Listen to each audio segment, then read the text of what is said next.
స్వయంభూలో ఎలా ఉంటది క్యారెక్టర్ ఏమైనా ఉందా? స్వయంభులో అది అసలు ఏం చెప్పకూడదండి ఇప్పుడే. ఓకే. అసలు ఏం ఎలా చెప్పకూడదు. మాటలు ఆగుదామన్నా రావట్లేదు. లేదు లేదు అసలు. అంటే ఇప్పుడు 'కార్తికేయ 2' వచ్చిన తర్వాత నిఖిల్ గారి మూవీస్ అన్నీ ఎలా ఉంటాయి అనంటే ఎక్స్‌పెక్టేషన్స్ పీక్స్‌లో ఉంటాయి. అవునండి. ఎలా చేస్తారు? ఏం చేస్తారు? అని లుక్ అయితే అదిరిపోయింది. సో, చాలా కాన్ఫిడెన్షియల్‌గా ఉంచుతున్నారు. అవును. బట్ మీకు షూటింగ్ ఆల్రెడీ అయిపోయిందా? లేదు లేదు నేను లేదు. ఇంకా ఇంకా కమిట్ స్టార్ట్ అవ్వలా. అవ్వలేదండి. హ్మ్. ఉంది తెలుసు. ఆ సెట్ అది చూశాను. చాలా పెద్ద సెటప్ అది. ఓహ్!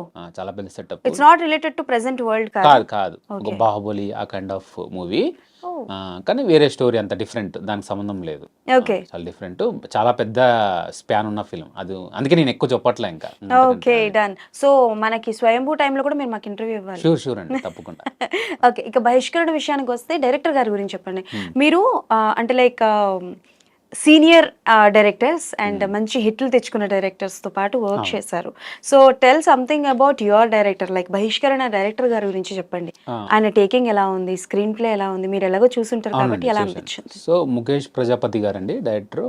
ఆయన ఇంతకుముందు బిగ్ బాస్కి సంబంధించిన ఇంట్రొడక్షన్ కంటెస్టెంట్కి సంబంధించిన ఇంట్రొడక్షన్ వీడియోస్ చేశారు. ఓహ్! బిగ్ బాస్ సంబంధించిన ప్రోమోస్ కట్ చేయించారు. Like okay. బిగ్ బాస్కి చాలా బాగా పనిచేశారు. ఆయన చాలా యాడ్ చేశారు. మీరు ఆయన యాడ్ చూసినా బిగ్ బాస్ ఇంట్రొడక్షన్ వీడియోలు చూసినా మీకు ఒక థీమ్ మెయింటైన్ చేస్తారు ఆయన ఒక్కొక్క కంటెస్టెంట్కి. నేను అప్పుడే అనుకునేవాడిని అంటే ఈయనని తెలియక ముందనే నేను అనుకునేవాడిని భలే చేస్తున్నారా వీళ్ళు బిగ్ బాస్ వాళ్ళు అనుకునేవాడిని. మనకు తెలియదు ఎవరని. అంతే. అంతే. సో ఈయన చేశారని తెలిసాక ఆయన చెప్పాను ఆ మాట చాలా బాగుంటాయండి చాలా బాగా మీరు చేశారంటే అవును చాలా 5-6 ఇయర్స్గా చేశారు ఆయన దానికి. అది బిగ్ బాస్ మనం క్రమం తప్పకుండా ప్రోమోలు చూసి అంటే ఎక్కువ ఇన్స్పైర్ అయిపోయి ఎగ్జైట్ అయ్యి చూస్తాం కదా, దాని వెనకాతల ఉన్నది ముఖేష్ ముఖేష్ గారు. గారే అంత ఇంట్రెస్టింగ్ గా మన ఎపిసోడ్ చూసేలా చేసేది ముఖేష్ గారే. ముఖేష్ గారే. ఓకే. సో ఈయనతో చేస్తున్నప్పుడు ఈయన నన్ను ఓకే చెప్పేశారు అయిపోయింది. అసలు అంటే ఫస్ట్ టైం డైరెక్షను కొంచెం అంటే మనకు ఉంటుంది డెఫినెట్గా మనం అనుకోవడం నార్మల్గా ఏమవుతుంది ఫస్ట్ టైం డైరెక్షన్ ఎవరికైనా ఈయనకే కాదు కొంచెం టెన్షన్ ఉంటుంది, కొంచెం కంగారు పడతారు, కన్ఫ్యూజ్ కూడా అవుతారు. లైక్ టైంకి అవ్వట్లేదనో రకరకాల టైంకి అవ్వవు కూడా సీన్స్ అనుకున్నవి అనుకున్నట్టు జరగదు. ఒక 2-3 డేస్ అయితే సింక్ అవ్వడానికి టైం పడుతుంది. కానీ ఈయన ఫస్ట్ డే నుంచే చాలా క్లారిటీగా ఉన్నారు. ఈయనకు టీం మెయిన్ వంశీ గారు అని కో రైటరు, శ్యామ్ గారు అని రైటరు, ఆదిత్య బ్రో వాళ్ళందరూ మంచి టీం బాగా కుదిరింది. రాయుడు బ్రో వీళ్ళందరూ, గణేష్ అని టీం అంతా కరెక్ట్గా కుదరడం వల్ల ఏమైందంటే ఈయనకి అన్ని సపోర్ట్ అన్నమాట వాళ్ళు బాగా. సో చాలా ఈజీగా వాళ్ళు ఎప్పటి నుంచో ట్రావెల్ అవుతున్నారంట. ఓకే. వాళ్ళందరూ ఏం సినిమాలు చేసిన అసిస్టెంట్ డైరెక్టర్లు కాదు, ఈయనతో పాటు యాడ్లు చేసిన అసిస్టెంట్ డైరెక్టర్లే, ఈయన టీమే అది. సో టీం మొత్తం ఫ్రెష్ తీసుకొచ్చి ఆ ఫ్రెష్ టీం అంతా తీసుకొచ్చి కరెక్ట్గా సిరీస్కి పెట్టారు ఆయన. కాదు సార్, నాకు తెలియగలుగుతాను తీసుకొచ్చి మంచి సిరీస్ లో పెట్టి బహిష్కరణ అనే టైటిల్ ఏంటండి? నాకు తెలియగలుగుతాను. టైటిలే బహిష్కరణే. ఎవరు బహిష్కరిస్తున్నారో మాకు చెప్పండి. ఈ సిరీస్కి అంటే బహిష్కరణ టైటిల్ యాక్చువల్ చాలా వైబ్రెంట్. ఫస్ట్ టైటిల్ వినంగానే నాకు అంటే మనకు రిజెక్షన్ కదా అది, బహిష్కరించబడము చాలా పాత పదము. సూపర్ టైటిల్ యాక్చువల్గా. టైటిల్తోనే నేను అనుకున్నా ఇది చాలా అంటే ఆ టైటిల్ నడిపించింది చాలాసార్లు అవును. మేకింగ్లో కానీ అన్నిట్లో. అంటే మనకు ఒకటి ఇది ఉంటుంది కదా, ఇది బాగా చేయాలనో లేదా ఆయనకు బాగా తీయాలనో రకరకాలుగా నంబర్ ఆఫ్ లొకేషన్లో చేసాం. కొన్నిసార్లు కొన్ని లొకేషన్లో చేసి ఇక్కడ హైదరాబాద్లో చేయాల్సి వచ్చింది, కొన్నిసార్లు చేసి నచ్చక మళ్ళీ వెళ్ళి ఎక్కడైతే మేము చేసాం అక్కడే వెళ్ళి చేసాం. సో చాలా లైక్ మీకు బడ్జెట్ పరంగా కూడా చాలా బాగా రిచ్గా ఉంటుంది. దాదాపు ఎన్ని రోజులు షూట్ చేశారు? నేను ఆల్మోస్ట్ 36 డేస్ ఏమో చేశాను. శ్రీతేజ్ గారు వీళ్ళైతే 46-47 డేస్ చేశారు వాళ్ళు.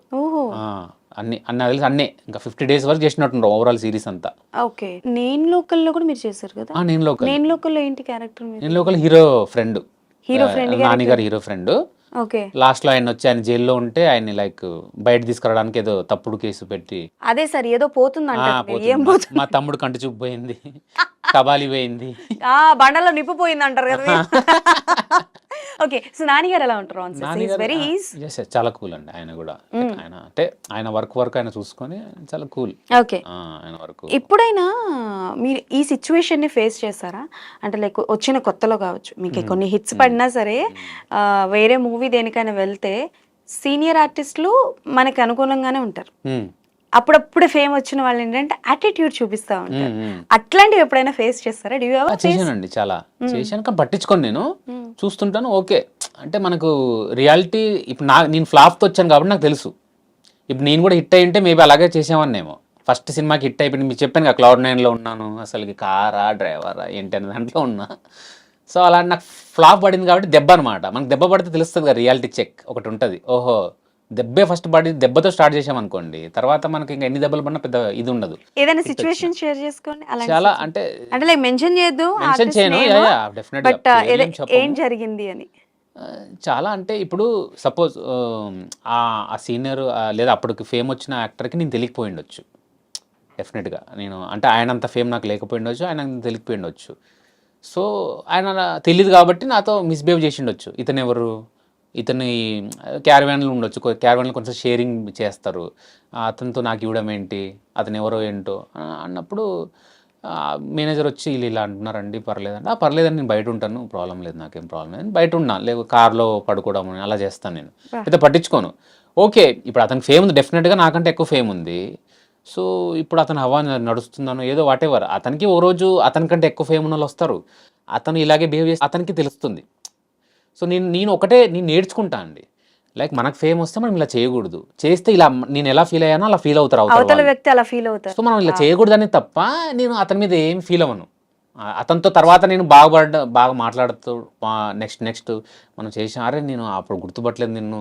నువ్వు అది చేసావు కదా! అర్రే! అవును కదా! చాలా రోజులైపోయింది. అరే! సారీ." సారీ చెప్పారు. ఓహ్! సారీ చెప్పారు. వావ్! అలా సారీ చెప్పిన సందర్భాలున్నాయి. కొన్నిసార్లు సెట్‌లో గూడా లైక్ ఇప్పుడు వేరే లాంగ్వేజ్ వాళ్ళొస్తారు గదా! తమిళ్ వాళ్ళు. ఒక సినిమాకి జరిగింది అలాగే. ఆయన తమిళ్ యాక్టరు. తమిళ్‌లో విలన్‌గా బాగా చేస్తుంటారు ఆయన. తెలుగులో గూడా చేస్తున్నారు. సో, ఆయన పక్కనే ఆయన రైట్ హ్యాండ్ క్యారెక్టర్ చేస్తున్నా ఆయన ఎవరు అనుకుంటాడు కదా నేను. అసలు ఇక్కడోళ్ళో సరిగ్గా పట్టించుకున్నప్పుడు ఇంక ఆయన ఎందుకు పట్టించుకుంటాడు? సో, ఆయన చాలా ఇదిగా ఉంటున్నాడు. నేను సార్ నేను ఇలా చెప్తాను సార్ డైలాగు. మీరు ఇలా రియాక్షన్ ఇవ్వండి సార్ ఇంగ్లీష్‌లో చెప్తూ ఉన్నా. "ఆ! ఓకేమ్మా అని అంటున్నాడు ఆయన. ఓకే సార్ ఇలా చెప్తాను. ఇలా డైలాగ్ చెప్తుంటే ఆయన రియాక్షన్ ఇవ్వలా. సార్ ఇలా రియాక్షన్ అంటే యార్ రేవా? ఎనక్కి సొల్రా యార్ రేవా అని వాళ్ళ అసిస్టెంట్ చెప్తే నాకు తమిళ్ వచ్చు. నాకు అన్నీ అర్థమవుతున్నాయి. ఏదేదో అన్నాడు కూడా. ఎవడ్రా వీడు వేస్ట్ ఫెలో అది ఇది కూడా అన్నాడు ఏదో వాళ్ళ మేకప్ మ్యాన్‌తో. అన్నప్పుడు కూడా సర్లే అన్నాడులే వదిలేసేయి లైట్ అనుకోని నేను లైట్‌గా ఉన్నా. తర్వాత ఒక సీన్ వచ్చింది. ఒక సీన్ చేశాను. చేశాక అదే సినిమాలో ఇంకో సీనియర్ తెలుగు ఆర్టిస్ట్ ఉన్నారు. ఆయన నన్ను గుర్తుపట్టి ఆయన నన్ను దగ్గర కూర్చొని మాట్లాడి అన్నీ ఇంతకుముందు చేయడం వల్ల ఆయనకి పరిచయం. మాట్లాడడం వల్ల ఆయన యారవ్వ అంటే వాడు ఎవరో కనుక్కొని చెప్పారు ఇది ఇట్లా చేశాడండి చాలా సినిమాలు అది అంటే అప్పుడు అతను నాతో కూల్‌గా మాట్లాడడం, సాఫ్ట్‌గా మాట్లాడడం జరుగుతది. నేను అనుకున్నా ఓకే తెలీదు కాబట్టి నేను అప్పుడు కూడా అనుకున్నా ఇదే. ఇప్పుడు మనం తెలియనంత మాత్రాన మనం డిగ్రేడ్ చేయకూడదు. డిగ్రేడ్ చేయొద్దు ఎవరిని. నువ్వు పైకి లేపక్కర్లా. ఓహో! అని దండాలు పెట్టక్కర్లా. అలా అని అలానే డిగ్రేడ్ కిందకి చేయకూడదు. దిగట్లా. హ్మ్. నువ్వు ఒక మనిషిలాగా చూడు ఒక ఆర్టిస్ట్ కదా! కొత్త, పాత ఇవన్నీ అసలు అనవసరం. ఒక సినిమాతో ఒకడు పాతోడవుతాడు. ఒక సినిమా కంటే ముందు వాడు కొత్తోడు. అంతే డిఫరెన్స్. తేడా అంతే. అసలకి వాడు పాతోడు, కొత్తోడు, సీనియర్‌లు ఏముంటదండి? ఈరోజు నేను ఇన్ని సినిమాలు చేశాను. మీరు రేపు నాకంటే పెద్ద హిట్ కొడితే మీరే గ్రేటు. Simple thing. అదంతా ఏముండదు. అది నేను తెలుసుకున్నాను. ఒక సో, ఫ్రైడే మార్చేస్తుంది. అంతే. సో, అది ఫీల్ అవ్వడం ఏం లేదు. ఫీల్ అవ్వను. నేర్చుకుంటాను లైక్ వాళ్ళ నుంచి. ఆ నెగెటివ్‌లో కూడా నేను పాజిటివ్ వెతుకుతాను. ఎవరు అంటే లైక్ ఎవరి mentality, mind set or attitude వచ్చింది మీకు? అంటే లైక్ మదరా? ఫాదరా? ఆర్ బోత్ లైక్ లైక్స్ అంటే